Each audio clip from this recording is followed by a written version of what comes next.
over the years, but now we're adding underwater to the mix. So, what were the challenges there and the fun there? Well, there was challenges. Like, I think one thing is just the idea that characters can be floating all over the place.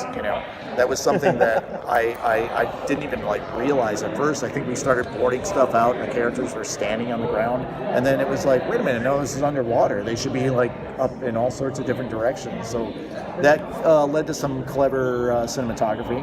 We got to play around with some shots and make things a lot of fun. Yeah.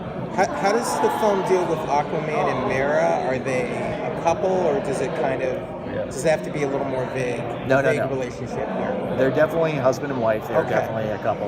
Yeah. We had no problem. You don't often see that in the Lego films, Yeah. It's actually really great. We got an opportunity to explore their relationship and to see how they work with one another too. I like that. Yeah. If you think about it, it's like with Aquaman being part of the Justice League and going away, it's like Mera is actually the one who's really running the show down in Atlantis, and so he's the real king.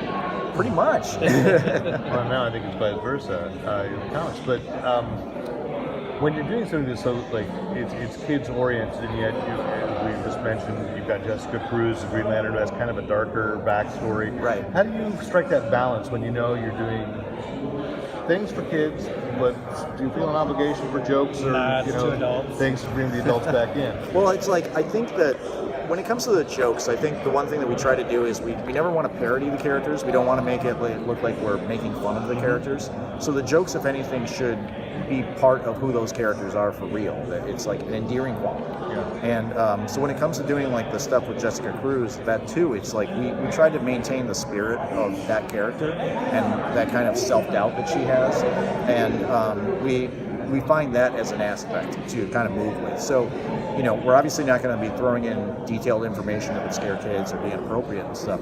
But for older audiences, if they were to watch it, I think they would understand the character. They would recognize that character without that information necessarily being brought up. As a director, what do you think about the possibilities of the DC Universe service and, I guess, just giving content directly to the fans and consumers and taking out the middleman? I think it's great because it's we'll be able to directly get everything right to people as they want to see it, and it's also fantastic because it'll be a one-stop shop that you can be able to find, I think pretty much everything that we've got that involves Warner Brothers and stuff. I'm not familiar actually with how much we're actually being able to put out in availability yet. But as somebody, I love the Superman movies. That's what I grew up on. I love Batman. I love the animated series. So, I think it's really incredible that there's a place that people can go to and just grab all that stuff for themselves. As a director, will they comp your service, or can you tell your manager, I want it written in, I want DC Universe free in perpetuity, and a company car and a Batmobile. Warner Brothers does have deep pockets. Yeah, we made a couple Harry Potter movies, I think. Yeah. You should be my agent. I haven't actually considered that. Do you ask for the Lego toys at all, or do they ever give those to you? I think the first thing that we heard when we dealt with Lego when we first started was the very first question that Lego gets whenever anybody works with Lego is, can we get some Lego? And yeah. Does that help with the storyboarding? Do you put the Legos in different spots to kind of get a sense of how it's going to look? Well, actually, what's really amazing is it helps us with the design of the movie because I went out and bought a whole ton of Lego sets. I've become a Lego fiend actually while working on these movies. Right. And they're incredibly well designed. They're outstandingly engineered. And the thing is, when you start building the sets yourself, you actually learn how they build things, which helps you then instruct your crew, who they're also buying a ton of sets, and then they build things that are actually more and more accurate for the Lego world. Yeah. Is there a favorite set you have out of the DC universe that they've offered? Let's see. I'm trying to think. The last one that I remember, I got some of the Batman vs. Superman Lego, and I really liked it because it had a little angry Superman with his little red eyes. Red eyes. I just thought that was adorable. It's a little upset emo. That's the interesting thing. I had a friend say that with the Lego video games of you see these really to some extent horrific acts of violence, but because they just sort of break apart, oh, that's so cute. Right. They die. Yeah.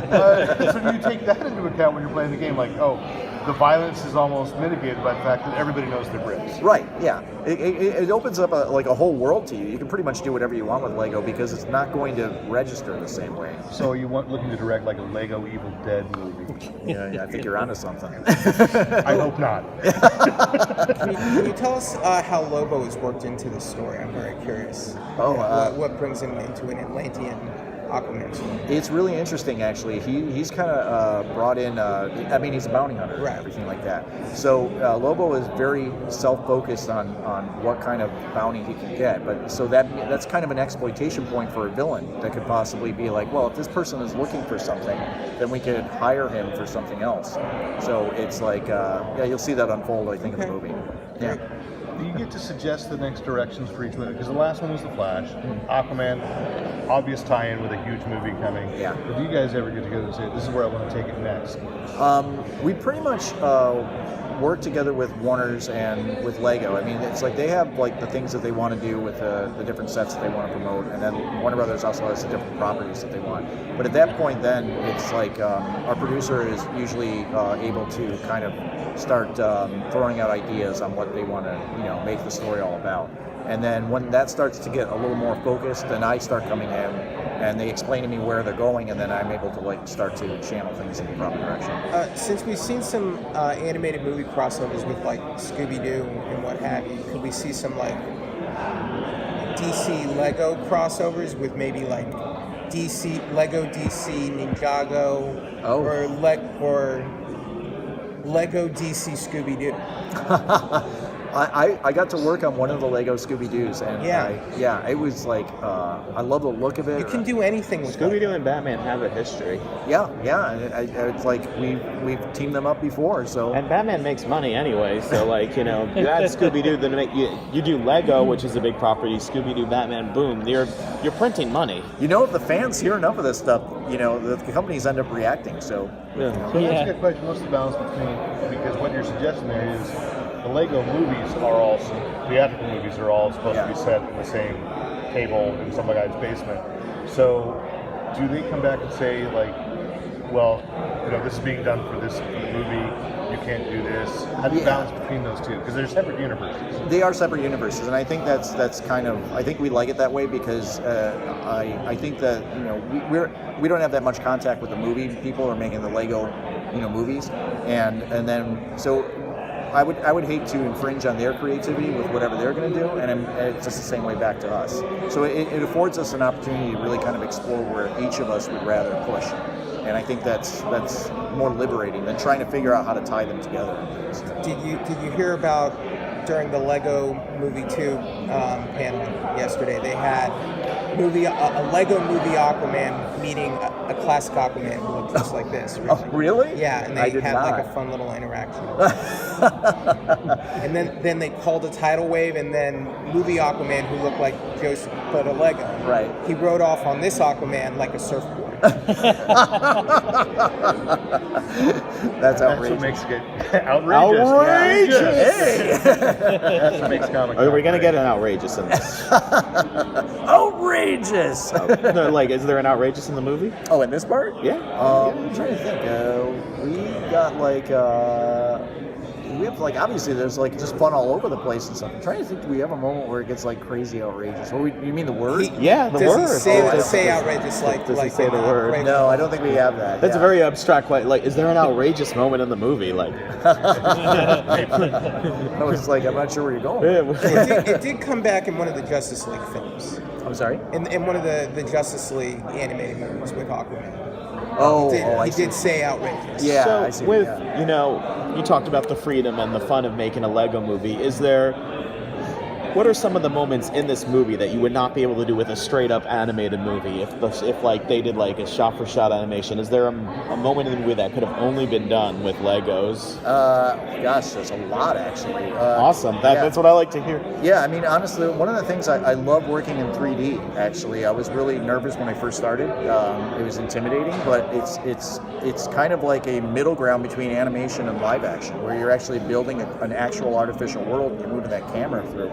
So, just as a director, it's like it's fantastic to be able to tell the crew we can move our camera in all sorts of different directions and things. And then the animation always comes back looking fantastic, and it's actually super rewarding. To piggyback off of that, is it creatively restrictive or liberating when you have to sort of design an animated world in sort of the Lego style? It's a different kind of challenge, is the way I would say. Challenge. Yeah, because with 2D, sometimes I worked on Beware the Batman, the animated the CG show for that. And I remember when I worked on that, I wanted to do something where Batman dived behind a bunch of bushes as gunfire went by, and that would create a bunch of bush particles and stuff. And in 2D, you can do that. In 3D, however, if you were to do that, you would have to design a prop of a bush that can break apart, and each of those leaves would have to break apart into smaller props. And it was like my director said I couldn't do it. So it's like, it's kind of give and take. There are some things in 2D, if you need it, you can draw it. But in 3D, you got that mobility of the camera where it can go anywhere. Fun stuff.